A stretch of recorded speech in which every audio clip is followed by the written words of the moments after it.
Hello guys, welcome to the class Jujutsu Kaisen anime from the starting to the recent episode 1 explained in the full story linear part. This is the second part of that video. If you haven't watched the first one, watch it. I clarified a lot of doubts. In this part, I will finish the Shibe incident arc and explain what Challenge Mark is and the rules in it. So let's go to the video without being late. In the last video, Sukuna comes out because Jogo feeds fingers to others. After killing Miko and Nanako, he makes a small offer to Jogo. He says that if he can hit him, he will do what he asked. Jogo likes Sukuna's offer and thinks it is just a hit and gets into a fight with Sukuna. In this fight, not only is he unable to hit him, but he also becomes a charcoal. On the other hand, the father and son are fighting. The same is happening with our Toji and Mega, and I need to explain a little about Toji's power. The main reason for Toji to have such physical strength is heavenly restriction. Heavenly restriction is a kind of curse, which has two main kinds of effects. One is that the cursed energy is completely reduced and it alternately gets superhuman physical strength.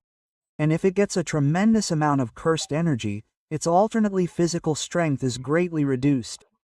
An example of this is Mekamaru. Mekamaru's body is so weak that he is born without legs and arms, and his skin cannot even withstand ordinary moonlight. So this heavenly restriction has given Toji such physical strength. And in the middle of this fight, Toji remembers a past memory. In that past memory, Toji agrees to sell Megumi to the Genin clan. Remembering that, Toji asks Megumi what her name is. Megumi tells him her full name is Megumi Fishguru. Hearing that, he feels very happy, and before his body loses control again, he takes that playful cloud and stabs her in the head and dies. Megumi, who is already weak from the fight with Toji, comes to Haruta. There is no more irritating personality in the entire Jujutsu Kaisen than him. So Megumi and Haruta have a fight. In that fight, Megumi is in a situation where he will die. When he dies, he releases the most powerful Shikigami, Mohuragane, to take Haruta with him.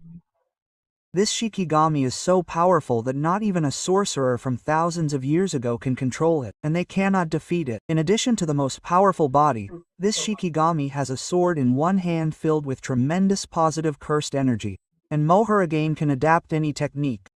That is, it can adopt an opponent's technique and nullify their attack. Gojo tells Megumi about this in the past, saying that a 10 Shadows user was able to kill a 6 Eyes user. So Megumi, who uses Mohuragane, summons Mohuragane as her last resort to kill Haruta. But Mohuroga is not like other summons.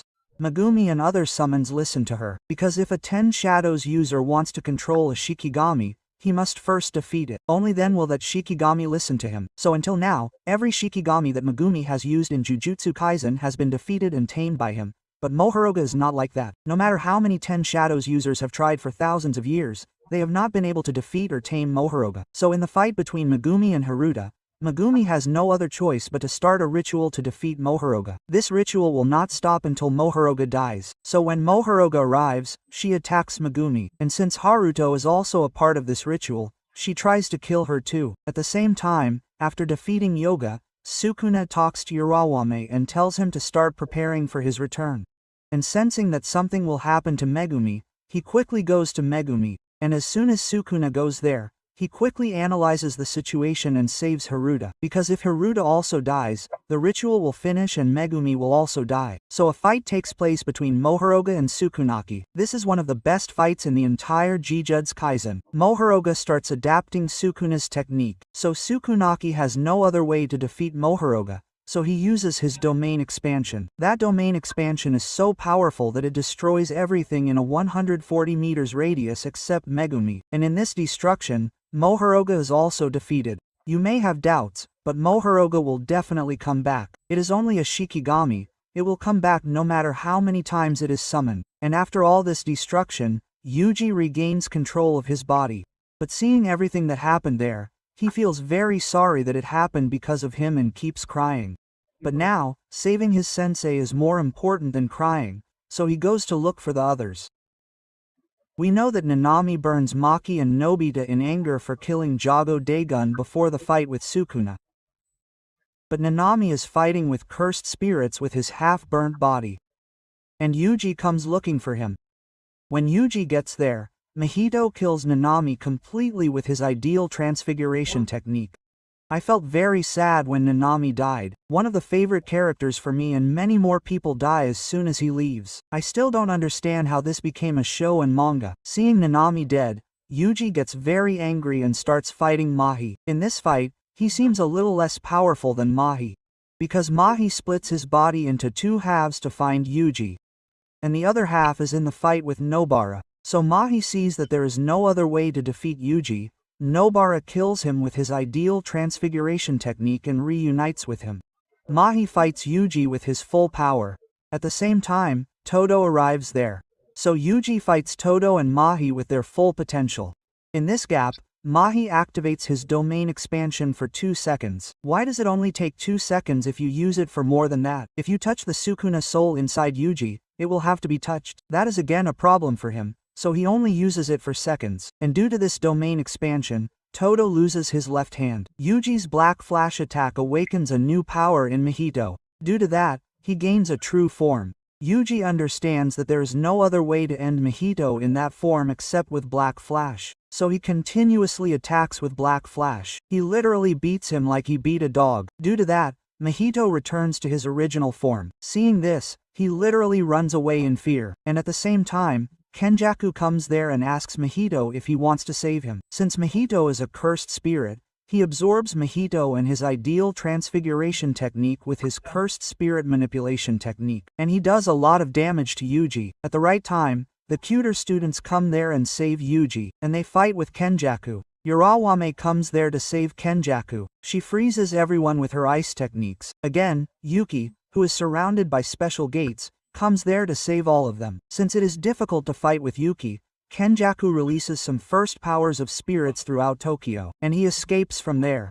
Before that, he shows Yuji the cursed object that he sealed in Goyana and says that he is still expecting from you and leaves from there. Based on this line, we understand that Kenjaku and Yuji have some connection. This is where the Shibuya incident ends. So before we go into the Kalinga mark, let's find out who started the Kalinga mark, why did they start it, and what are the rules behind it. Kenja starts the Kalinga mark. The reason he starts it is because Kenja is a sorcerer from a few thousand years ago who is doing experiments to create a being more powerful than him like Rochi in Naruto. One of those experiments is the cursed woman death paintings. No matter how many experiments he does for a few thousand years, he cannot create a being more powerful than him. At such a time, he sees Tengen. Tengen is a sorcerer from 1200 years ago. He did not fight, but he is a master in barrier techniques. Tengen saves all these Jujutsu high schools with his barrier techniques. Indirectly, these cursed spirits protect the Jujutsu schools that save humans. Tengen is an immortal being, but his body evolves as he ages. However, just as Tengen transformed from a monkey to a human after a few thousand years, if he is left alone, there is a risk that the evolved Tengen will become a new being along with humans. So, to prevent that from happening, Tengen merges with star plasma and returns to normal human form. Here, star plasma means a body that is compatible with Tengen. So Kenja tries many times to prevent Tengen from merging with star plasma. But every time, a 6-size user ruins that plan. This time, he tells Toji that his plan must work out somehow and gives him the mission to kill Star Plasma. And Toji successfully stops this merging from happening. So the first part was successful as Kenjaku thought. The only thing left to balance is merging Tengen with normal humans. This merging process requires a lot of cursed energy. The Killing Game was started for this cursed energy. Kenjaku's plan must work out perfectly, meaning Gojo cannot exist. So he creates the Shibuya incident and seals Gojo. And after sealing Gojo, he successfully starts the Killing Game. Kenjaku must have planned this Killing Game a few thousand years ago. He had made a binding oath with the big sorcerers of that time when they were in the dying stage. That binding oath means that if they agree to participate in the Killing Game, he will reincarnate them again after a few thousand years. This binding oath is actually a promise made using cursed energy. If this promise is broken, the cursed energy will be removed from their brain. As a result, the person will definitely die. So Kenjaku uses the ideal transfiguration technique with Mai and activates two types of sources. The first category, as I said, is like those who have eaten cursed objects, and the second type is normal humans, but their brains are changed to use cursed energy. You may be wondering what the use is of starting a killing game like this and bringing in previous users. The main idea of this killing is that these special grade sorcerers will use the cursed energy released when they fight each other to combine with normal humans. That is why Kenjaku starts this killing game as the main one. You understand why this game is played, and you should also understand the main rules of this game. When this game starts, it starts with some original rules. I will explain those rules to you. Although the killing game is started by Kenjaku, the game master for this killing game will be different, and the main rules of this game are that number 1, players who have newly awakened the curse technique and resurrected players must show their participation within 19 days. Number 2, whoever does not follow this first rule will have their curse technique removed. This means that they will die. Number 3, if any non-players enter the game, they will also be considered participants. If there are already people in the place where the game starts, they will have only one chance to leave. Number 4, you can get points by killing each other. The game master decides how many points you get for each life you kill. Normally, the rule is that a sorcerer gets 5 points, a non-sorcerer gets 1 point, and cursed spirits also get 5 points. Number 6, if a player kills other players and accumulates 100 points, they can add a new rule. Number 7, and this rule is added only if the game master agrees. And the rule added should not be a direct contradiction to the previous rule. That is, it should not be a contradiction to the previous rule. If a player's points do not change for 19 days, their cursed energy will be removed. That is, they will die. This killing game takes place in all 10 colonies of Japan. So I think you understand the basic plot of the killing game, but if I say more, the video will be long. So thank you guys for watching till the end. I'll be back soon with the next video. Until then, take care. Love you, my anime professor.